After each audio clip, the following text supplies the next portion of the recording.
Assalamualaikum warahmatullahi wabarakatuh. Berjumpa lagi dengan saya. Alhamdulillah dengan keadaan yang sehat. Semoga kalian di luar sana yang masih berjuang melawan sakit mah kronis, asam lambung, GERD dan anxiety segera diberi kesembuhan. Saya kasih tahu dulu ya, di sini saya itu bukan dokter atau ahli kesehatan apapun ya. Di sini saya sebagai seorang yang dulu pernah menderita mah kronis, asam lambung, GERD dan anxiety, dan alhamdulillah sekarang bisa sembuh dan bisa berbagi sedikit informasi bagaimana cara bisa sembuh ke kalian itu saja. Kalau kalian bertanya-tanya tentang kesehatan, maaf, saya bukan pakarnya ya, karena saya bukan ahli kesehatan. Saya tekankan lagi di sini saya cuman mantan penderita mah kronis, asam lambung, GERD dan anxiety, dan saya ingin berbagi kepada kalian yang masih berjuang di luar sana yang mau sembuh dari sakit sejuta umat ini ya, yang katanya banyak yang menderita sakit ini kayak gitu. Jadi ini ya, di video saya yang pertama dulu kan rambut saya sangat rontok parah kayak gitu ya. Terus badan saya sangat kurus kayak gitu ya. Jadi ini alhamdulillah sekarang sudah sembuh ya, sudah sembuh normal kayak gitu ya. Sudah tuh mulai lihat rambut saya di sini sudah nggak ada kebotakan lagi. Sudah nggak rontok ya kayak gitu. Kemarin kayak di sini kan sangat rontok parah ya, dan di belakang sini sangat botak-botak ya. Bisa kalian lihat nih.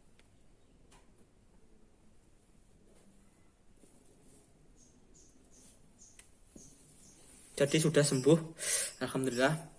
Jika kalian ingin seperti saya, lakukan apa yang saya lakukan. Semoga kalian lekas sembuh. Kali ini saya akan memberitahu kepada kalian berbagi informasi tentang GERD dan bagaimana cara agar kalian bisa sembuh dari penyakit GERD ini ya. Sebenarnya GERD itu apa sih? GERD itu sebenarnya naiknya asam lambung dari lambung menuju ke kerongkongan dada ya, sampai ke tenggorokan. Jadi kalau kalian terkena GERD ini, pasti sensasinya ya sangat panas di dada dan sakit di tenggorokan ya, seperti radang tenggorokan. Dan bagaimana saya dulu mengatasi GERD dan bisa sembuh dari GERD ini ya.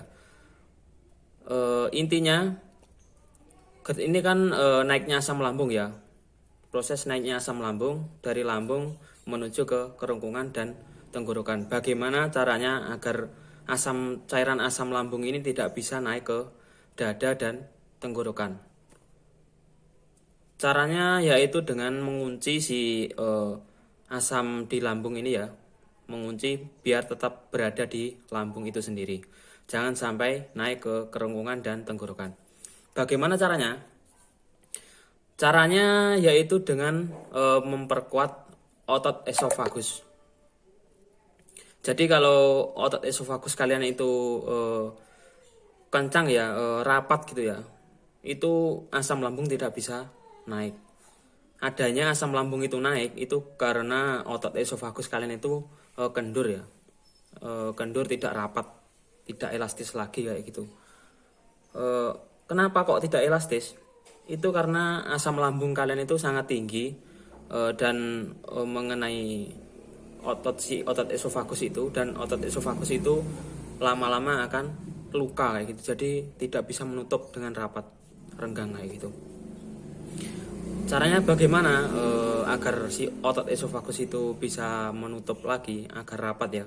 Saya dulu mendapat referensi seperti ini ya, dan alhamdulillah bisa sembuh seperti saat ini.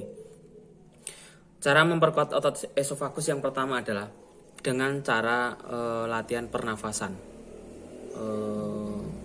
pernafasan diafragma kayak gitu ya. Jadi kita bernafas ya, menghirup melalui hidung, tahan di perut. Nah, ketika kita menarik nafas melewati hidung dan kita pusatkan ke perut, udara itu akan masuk ke perut. ketika kita menarik nafas, si otot esofagus ini akan membuka dia. Nah, kalau sudah membuka, udara sudah masuk, kita tahan. Lalu ketika kita menahan udara di dalam perut ini, dia akan menggencet ya, menggencet si otot ini, menutup. Ketika kita tahan udara di perut, dia akan menutup otot esofagus itu, menutup rapat kayak gitu ya. Ketika kita hembuskan lagi lewat mulut, dia si otot ini akan membuka lagi dan mengeluarkan udara kayak gitu. Dan itu yang saya lakukan dulu kayak gitu. Itu nggak usah banyak-banyak. Biasanya saya dulu sekali latihan ini 5-10 kali ya. Itu saja biasanya sudah di kepala itu sudah kelingan kayak gitu ya. Sudah kelingan 5-10 kali aja. Kalian bisa melakukan ini setiap 2 jam. Kalau saya dulu kalau keseringan itu agak kelingan ya. Jadi saya itu dulu 1 hari sekitar 3 kali. Pagi, siang, dan sore hari kayak gitu. Nggak usah terlalu sering-sering dan nggak usah terlalu banyak-banyak. Intinya rutin kayak gitu ya. Karena ini sebagian proses kayak gitu. Jadi nggak bisa kalau diburu-buru. Agar hasilnya maksimal, kalian harus menjaga konsistennya. Jadi kalian lakukan itu agar otot esofagus kalian bisa kuat lagi dengan cara pernafasan diafragma kayak yang saya kasih tahu tadi. Yang kedua, minum ya. Minum kayak gini. Minum air biasa kayak gini ya. Kalau saya biasanya minum air hangat kayak gitu ya. Untuk penderita asam lambung itu air hangat sangat bagus ya. Jadi kita minum kayak gitu. Caranya minumnya 1 teguk demi 1 teguk. Jangan langsung habis ya. Karena ketika kita minum 1 teguk itu, si otot esofagus itu ketika kita minum, dia akan membuka. Air akan masuk ke dalam lambung. Ketika air sudah masuk, otot esofagus itu akan menutup lagi. Begitu seterusnya. Jadi minum seperti ini itu juga memperkuat otot esofagus agar ototnya lebih kuat lagi ya, agar menutupnya bisa rapat kembali. Kalau sudah kuat ya tentunya. Kayak gitu sampai habis ya.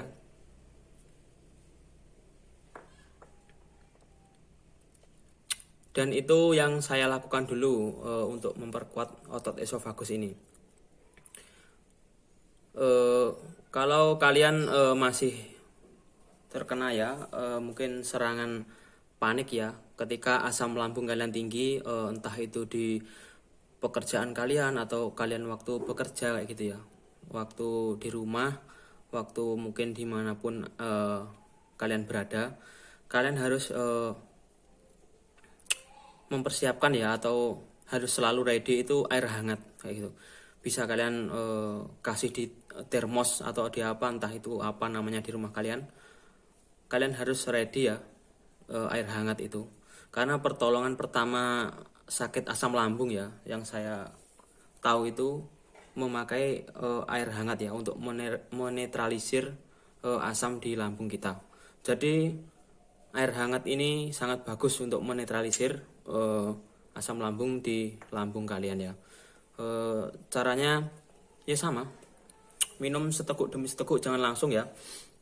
Minum dan rilekskan dalam kondisi rileks ya, rileks pikiran kalian, rileks, santai, minum seteguk demi seteguk.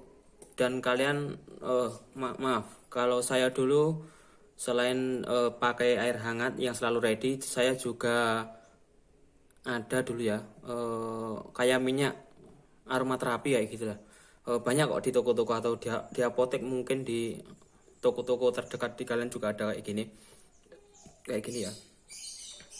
Ini sebelumnya ada labelnya, tapi sudah saya lepas labelnya ya, karena nanti dikira iklan.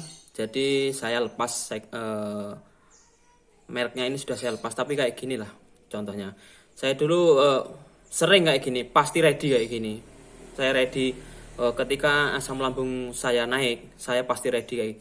Caranya dengan dihirup-hirup gini, kayak gini aja sudah bikin fresh ya teman-teman. Bikin fresh. Dan selain ini juga pastinya ada air hangat tadi ya. Dua itu saja. Sama kalau agar rileks ya, kalian pijat kalau pas asam lambung kalian naik, pijat di bagian sini. Terus di bagian kaki yang kentol di sini. Maaf ya, maaf. Sebelah sini, kentol sini. Pijat dengan rileks dan sama sini, maaf. Sama telapak kaki yang sini. Telapak kaki yang sini. Pijat saja dengan rileks agar tujuannya agar merelaksasi kalian. Jadi kalau kalian terkena serangan tiba-tiba ya, sakit asam lambung ini ya, asam lambung naik. Jadi ketika asam lambung naik kan dada kalian ini pasti sangat panas, terus jantung berdebar, terus sampai rasanya sampai tenggorokan sini sampai kering kayak gitu ya, seperti radang kayak gitu ya. Jadi jangan panik, kalian jangan panik. Ketika kalian sedang terkena sakit asam lambung ini ya, asam lambung kalian naik dan kalian panik, pasti asam di lambung ini semakin banyak diproduksi karena pikiran kita dan lambung ini ada sangkut pautnya kayak gitu ya. Ketika pikiran kalian sedang stres kalut atau was-was takut dengan penyakit ini, semakin kalian panik, semakin asam lambung ini memproduksi sangat banyak asam ya di lambung kalian. Jadi terus begitu saja. Jadi lama sembuhnya kayak gitu. Memang saya dulu 1 tahun yang lalu, 2 tahun yang lalu saya sakit asam lambung ini sangat lama sekali ya, sekitar 1 tahun. Kenapa kok sakit saya ini sangat lama ya? Banyak ya, bukan saya saja ya. Kenapa sakit asam lambung ini kok penderitanya banyak dan sembuh lamanya kayak gitu. Jadi saya dulu 1 tahun dulu itu yang saya obati itu cuman lambung. Dari 1 tahun itu pergi ke bolak-balik ke rumah sakit sama ke dokter kayak gitu ya. Yang saya obatin itu cuma lambung saya. Saya minum obat teratur terus. Terus saya pikir-pikir kok 1 tahun kok sudah banyak sekali minum obat terus kok nggak kunjung sembuh. Tambah badan saya ini kurus, sama rambut kok sangat rontok parah. Terus ada referensi, ada mungkin masukan dari teman-teman kok kayak gini. Jadi yang harus, kalau sakit asam lambung ini yang benar-benar harus diobatin itu ya dua. Yang pertama lambung kita, kalau ada luka ya, kalau lambung kita yang ada luka itu harus diobati memang. Yang kedua itu pikiran kita, karena kalau pikiran kita itu stres, yang pertama itu stres entah apapun, entah mungkin kehidupan, atau mungkin stres karena berat pekerjaan, atau mungkin stres dengan penyakit yang diderita saat ini. Sama, saya juga dulu kayak gitu.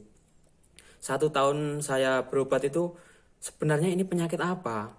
Kok 1 tahun berobat dan minum obat teratur dan selalu kontrol, tapi kok lama nggak kunjung sembuh kayak gitu ya. Jadi sama, semua itu sama. Kita itu penderita MAH, GERD, asam lambung dan anxiety itu sama.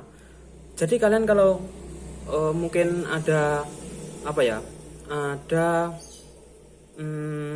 sensasi-sensasi atau rasa mungkin yang pusing, geriangan, dada panas, sesek, jantung berdebar, semua sama.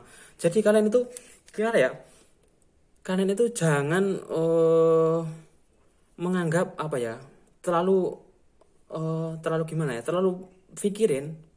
Santai saja, rileks. Sama, semua itu sama. Saya pun juga kayak gitu. Tapi kalau kalian tidak bisa mengontrol kayak gitu, terus akan terjadi. Dan apa yang disebabkan oleh pikiran yang terus kayak gitu, asam lambung kalian akan selalu tinggi dan itu susah penyembuhannya.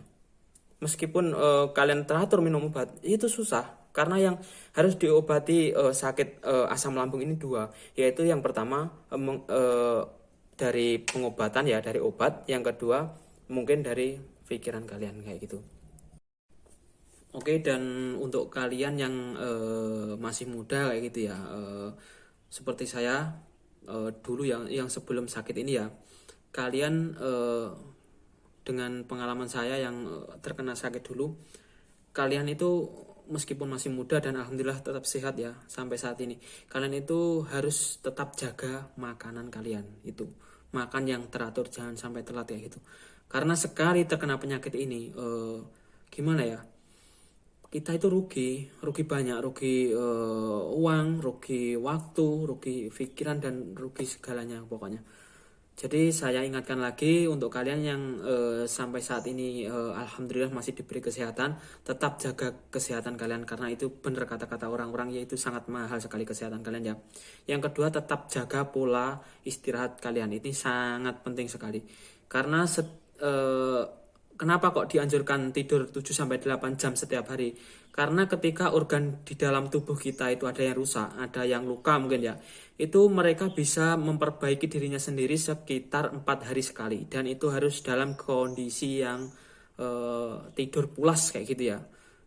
Dia bisa apa ya, membenahi dirinya sendiri ya, organ-organ dalam yang rusak tadi sekitar 4 hari sekali, dan harus tidur sampai 7 sampai 8 jam, harus cukup kayak gitu ya. Yang ketiga itu pola pikir kalian harus yang positif, jangan terlalu stres ya.